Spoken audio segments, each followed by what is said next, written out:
Hi friends, എല്ലാവർക്കും AJ's ക്രിയേഷൻസിൻ്റെ പുതിയൊരു എപ്പിസോഡിലേക്ക് സ്വാഗതം. നിങ്ങളെല്ലാവരും ആദ്യമായിട്ടാണ് ഈ ചാനൽ കാണുന്നതെങ്കിൽ സബ്സ്ക്രൈബ് ചെയ്യാൻ മറക്കരുത്. സന്ദീപിനിപ്പോൾ ആതിര അയച്ച ഡിവോഴ്സ് നോട്ടീസ് കിട്ടിയിരിക്കുകയാണ്. അത് കണ്ട് വളരെയധികം സങ്കടത്തിലും ദേഷ്യത്തിലും ഇരിക്കുന്നുണ്ട് സന്ദീപ്.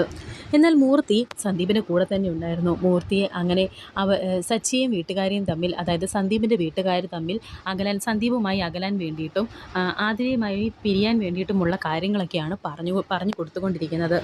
നിർബന്ധിച്ച് മദ്യം കുടിപ്പിക്കുകയും അവരെ വെറുക്കാൻ വേണ്ടിയിട്ടുള്ള കാര്യങ്ങളൊക്കെ പറഞ്ഞു കൊടുക്കുകയും ചെയ്യുന്നുണ്ട് മൂർത്തി. നമ്മളെ വേണ്ടാത്തവരെ നമുക്ക് വേണ്ട സാറേ. ഞാനായിരുന്നെങ്കിൽ എപ്പോഴും ഈ ഡിവോഴ്സ് നോട്ടീസിൽ ഒപ്പിട്ട് കൊടുത്തിട്ട് എൻ്റെ പാട് നോക്കി പോയേനെ. അഭിമാനമുള്ളവർ അങ്ങനെ ചെയ്യൂ എന്നൊക്കെ മൂർത്തി പറയുമ്പോൾ, ഇത് ഞാൻ വെറുതെ വിടാൻ പോകുന്നില്ല, ഇതിൻ്റെ ഫലം അവൾ അനുഭവിക്കും. ഇപ്പോൾ ഈ ഡിവോഴ്സ് നോട്ടീസ് കീറിക്കളഞ്ഞാൽ അവരെന്താ വിചാരിക്കുന്നത്? എന്താ വിചാരിക്കുന്നതെന്നറിയാമോ? ഇത് കിട്ടിക്കഴിഞ്ഞാൽ ഉടൻ തന്നെ സാർ അവിടേക്ക് കരഞ്ഞു വിളിച്ചുകൊണ്ട് ഓടിച്ചെല്ലുമെന്നായിരിക്കും. പക്ഷേ ഇത് ആ വക്കീലിൻ്റെ ബുദ്ധിയാണ്. അതാണെന്നാണ് എനിക്ക് തോന്നുന്നത്. സാറിൻ്റെ ചേട്ടനും ഇതിൽ നല്ല പങ്കുണ്ട്, അത് ഉറപ്പാണ് എന്ന് മൂർത്തി പറയുമ്പോൾ, ഇതിൻ്റെ പിന്നിൽ നിന്ന് കളിക്കുന്നവരാരായാലും അവർക്ക് തക്കതായ മറുപടി ഞാൻ കൊടുത്തിരിക്കും എന്ന് പറയുന്നുണ്ട്. സാർ എന്താ ചെയ്യാൻ പോകുന്നത്? കുറച്ച് തല്ലും ബഹളം ഉണ്ടാക്കുമോ? അത് സാർ തോറ്റതിന് തുല്യമായിരിക്കും എന്നൊക്കെ മൂർത്തി സന്ദീപിനോട് പറയുന്നുണ്ട്. ഞാൻ എന്താ മറുപടി കൊടുക്കാൻ പോകുന്നതെന്ന് കണ്ടോ, അവളോട് ഒരു കോംപ്രമൈസും ഇല്ല എന്ന് സന്ദീപ് പറയുന്നുണ്ട്. ഒപ്പിട്ട് കൊടുത്തേക്ക് സാറേ, അവരുടെ മുന്നിൽ ഒരിക്കലും തോറ്റു കൊടുക്കാൻ പാടില്ല എന്ന് മൂർത്തി പറയുന്നുണ്ട്.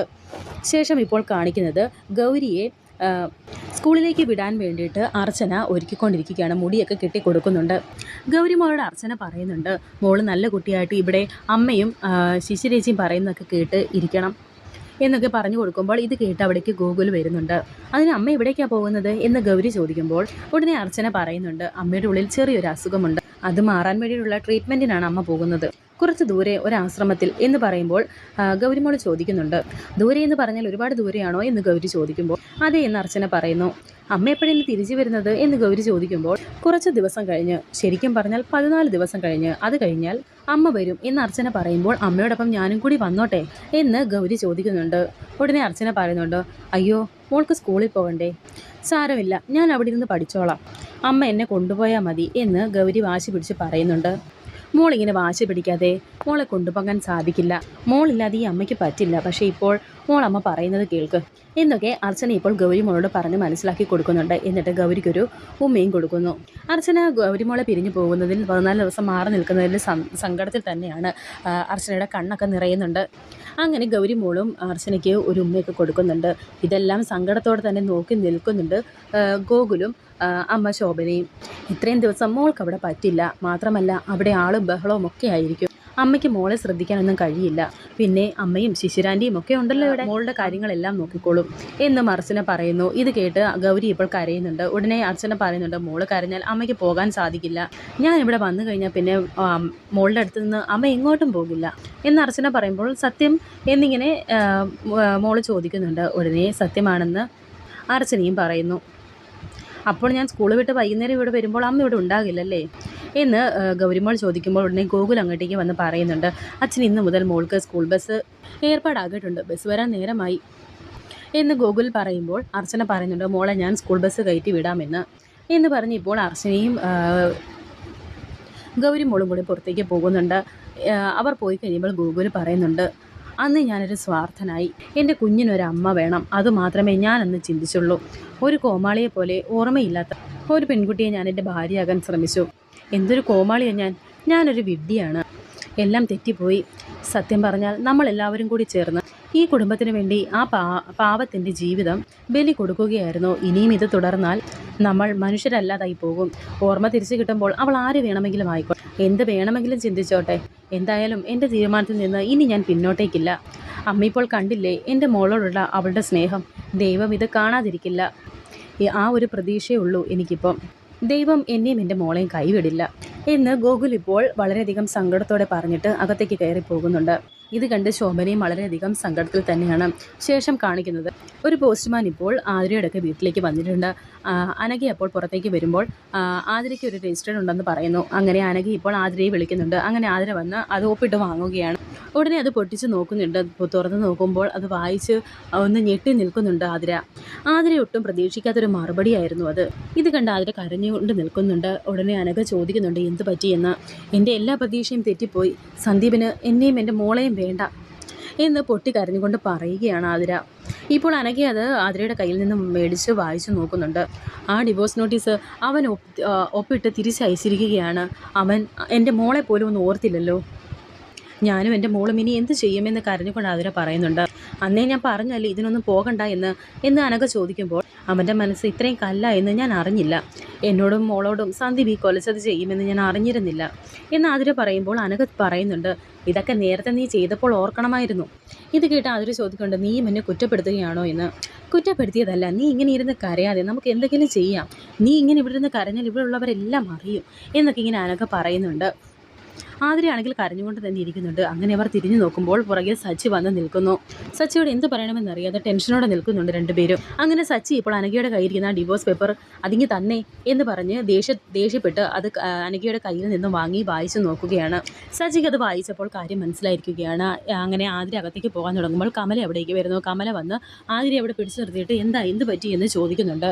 ഇവിടെ എന്താ കാണിച്ചു വെച്ചിരിക്കുന്നതെന്ന് അമ്മ കണ്ടോ? നമ്മളോടൊന്നും ചോദിക്കാതെ ഇവൾ സന്ദീപിന് ഡിവോഴ്സ് നോട്ടീസ് അയച്ചിരിക്കുകയായിരുന്നു. നിനക്ക് എങ്ങനെ ധൈര്യം വന്നു ഇത് എന്നിങ്ങനെ സച്ചി പറയുമ്പോൾ ഉടനെ കമല പറയുന്നുണ്ട് എൻ്റെ ദൈവമേ ചതിച്ചോ? ഉടനെ സച്ചി പറയുന്നുണ്ട് ദേണ്ടേ അവൻ ഒപ്പിട്ട് അയച്ചിട്ടുണ്ട് ഇത്. അവന് ഇവളുമായിട്ടുള്ള വിവാഹബന്ധം ഒഴിയാൻ സമ്മതമാണെന്ന് എന്നൊക്കെ സച്ചി പറയുന്നുണ്ട്. നിന്നോട് ഞാൻ എത്ര പ്രാവശ്യം പറഞ്ഞിട്ടുണ്ട് എന്തെങ്കിലും കാര്യം ചെയ്യുമ്പോൾ എന്നോട് ചോദിക്കണമെന്ന് നീയും കൂടി അറിഞ്ഞുകൊണ്ടാണോ ഈ തോന്നിവാസം ചെയ്തത് എന്ന് അനഘയോടും ചോദിക്കുന്നുണ്ട് സച്ചി. ഞാനിതൊന്നും അറിഞ്ഞിരുന്നില്ല. ഡിവോഴ്സ് നോട്ടീസ് കൊടുത്തതിന് ശേഷം ഇവൾ എന്നോട് വന്ന് പറയുന്നത് എന്ന് അനഘ പറയുന്നുണ്ട്. നീ എന്ത് ഉദ്ദേശത്തിലാണ് നീ ഇതൊക്കെ ചെയ്തത്? നിനക്കെന്താ ഭ്രാന്ത് പിടിച്ചോ ആതിരെ എന്നൊക്കെ സച്ചി ചോദിക്കുന്നുണ്ട്.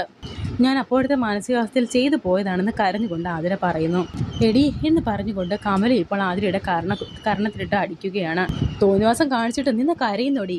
ഇവിടെ ചോദിക്കാനും പറയാനും ആരുമില്ലെന്ന് നീ വിചാരിച്ചോ? നിന്റെ പെറ്റ തള്ളയെ ഞാനിവിടെ ഇല്ലേ? നിന്ന് മോങ്ങാതെ ചോദിക്കുന്നതിന് ഉത്തരം പറയടി അസത്തെ. ഒറ്റയ്ക്ക് തീരുമാനം എടുക്കാനും വേണ്ടി മാത്രം നീ വളർന്നോ?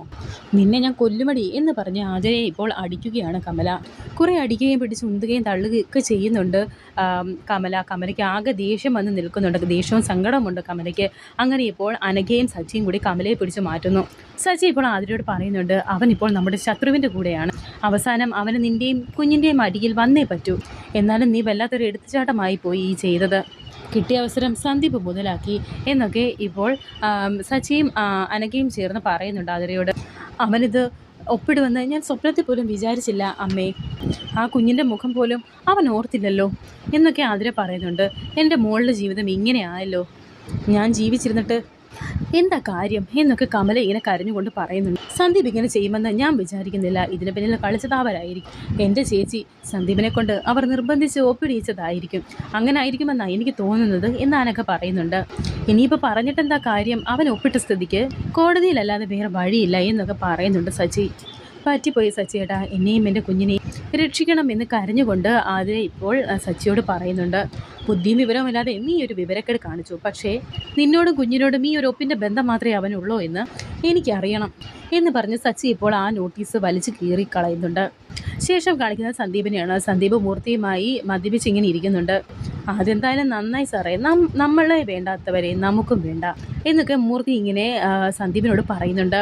എല്ലാവരും കൂടി എന്നെ പേടിപ്പിക്കാൻ നോക്കുന്നു.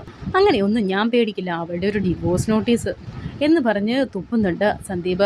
ഇത് അവരെല്ലാം കൂടി മനഃപൂർവ്വം പറഞ്ഞ് ചെയ്യിച്ചതാണെന്ന് മൂർത്തി പറയുന്നു. എന്ത് ചെയ്യണമെന്ന് എനിക്കറിയാം, എന്നെ ആരും പഠിപ്പിക്കണ്ട എന്ന് സന്ദീപ് പറയുന്നു. ഈ സമയം ഇപ്പോൾ സച്ചി അവിടേക്ക് വന്നിട്ടുണ്ട്. സച്ചി ഇപ്പോൾ അവിടെ ഇരുന്ന് അവിടുത്തെ ആ ടേബിളിൽ കാല് കൊണ്ടൊരു ചവിട്ട് കൊടുക്കുന്നു. അങ്ങനെ ആ മദ്യക്കുപ്പി താഴെ വീണ് പൊട്ടുകയാണ്. എന്നിട്ട് സന്ദീപിനെ അടിക്കാൻ വേണ്ടി കോളറിന് ഇങ്ങനെ കുത്തിപ്പിടിക്കുന്നുണ്ട്. എന്താണ് നീ ചെയ്തത്? എവിടെ നിന്നാണ് നിനക്ക് ഇത്ര ധൈര്യം വന്നത് എന്നൊക്കെ ഇങ്ങനെ ചോദിക്കുന്നുണ്ട് സച്ചി സന്ദീപിനോട്. മൂർത്തി ഇപ്പോൾ തടയാൻ ചെല്ലുന്നുണ്ട്. സച്ചിയെ കയറി പിടിക്കുമ്പോൾ മൂർത്തിയെ തള്ളി മാറ്റിയിട്ട് സച്ചി സച്ചി പറയുന്നുണ്ട്, ഇത് ഞങ്ങൾ ഏട്ടനും അനിയനും തമ്മിലുള്ള പ്രശ്നമാണ്. അതിനിടയിൽ കയറാൻ വന്നാൽ നിന്നെ ഞാൻ ചവിട്ടി കൊന്നു കളയും എന്ന് പറഞ്ഞ് മൂർത്തിയെ പിടിച്ച് തള്ളിയിടുകയാണ് സച്ചി. എടാ, എന്ന് മുതലാടാ നിനക്ക് ഞങ്ങളൊക്കെ അന്യരായി തുടങ്ങിയത്?